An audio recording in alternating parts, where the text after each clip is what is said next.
There are a lot of animals that I have always thought are cool. Salmon, hairless guinea pigs, iguanas, silky bantam chickens.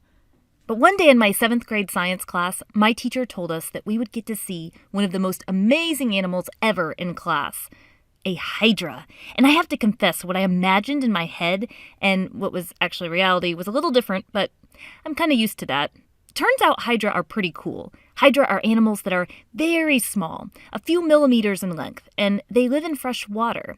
They can viciously attack and eat their tiny swimming prey, and they can reproduce by budding an identical offspring off of themselves. But if you saw them, you might not think they're an animal. What makes us categorize them as an animal anyway, and not a plant or a protist or a fungus? In fact, how do we classify in the first place? Well, this lets us jump right into our topic, classification.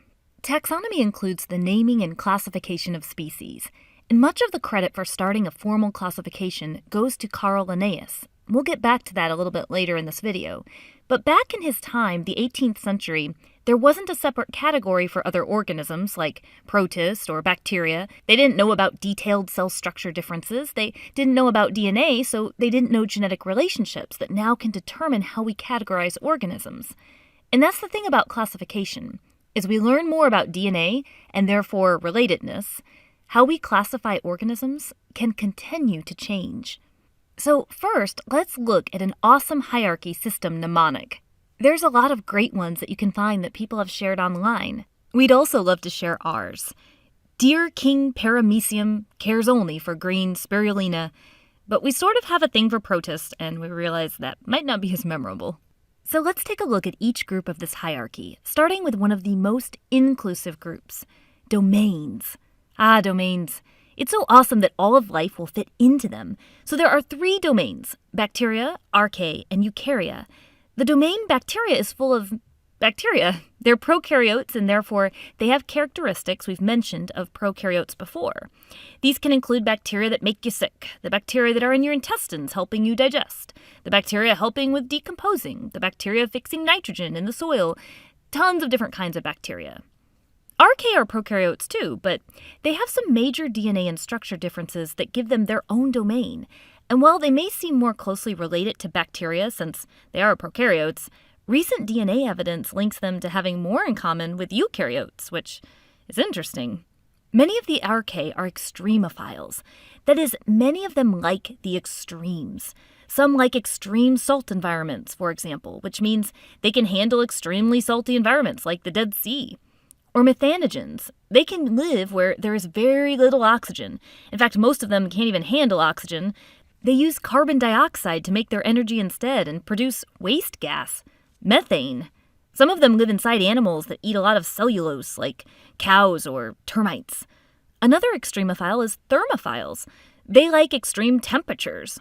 If you ever dreamed of living near the deep sea hydrothermal vents, well, if you were a thermophile, you'd be in luck. We mentioned that archaea and bacteria domains are separate because they have some major DNA and structure differences that are significant enough to separate them. And so does the third domain, eukarya. These are eukaryotes, and so they have characteristics that we've mentioned before that are common for eukaryotes. And that's where we'll focus right now. So the next level, less inclusive and more specific than domains, is the level of kingdom. Now here is the big disclaimer about kingdoms. Each organization is often changing, and it's not even something that all scientists agree on. We've seen a 5-kingdom system that looks like this, and a 6-kingdom system that looks like this, and it's important to understand it's a changing view as we learn more about DNA and cell structure evidence. That's what makes classification so exciting. But if we focus on these eukaryotes, let's touch on them briefly. Protista, extremely diverse, and there's often talk about dividing it because of how diverse it is.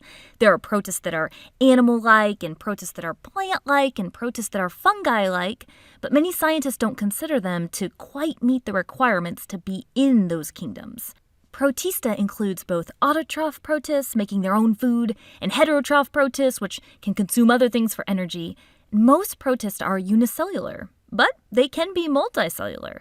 And some have cell walls made of cellulose, which is kind of similar to plants, and some don't.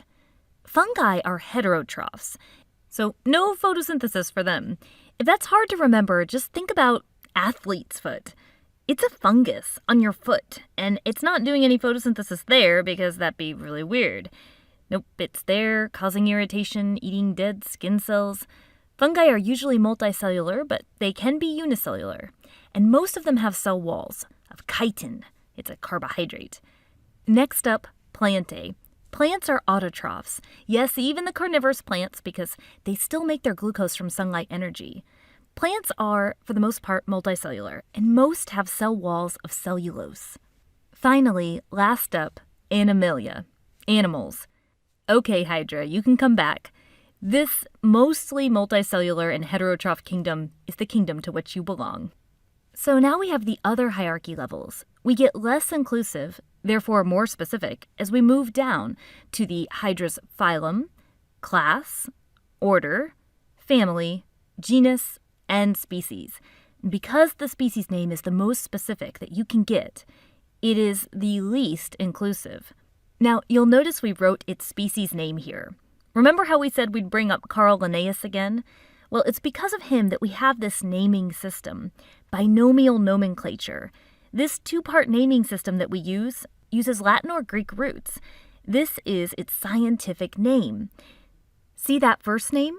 That's its genus. It's written with a capital letter at the start, and it's written in italics. See the second name? That's its specific epithet, which is a fancy way of saying that it refers to one species in the genus. It has a lowercase letter, and it's also written in italics. So why do we care about these scientific names? Well, you could come up with a lot of common names for an organism that vary based on location. Take this mountain lion, for example. It's also known as a puma, cougar, or Texas panther. Same animal, different names. But its scientific name here is specific and recognized regardless of your location. And that gives power to an awesome way to organize and name species. Well, that's it for the Amoeba Sisters, and we remind you to stay curious.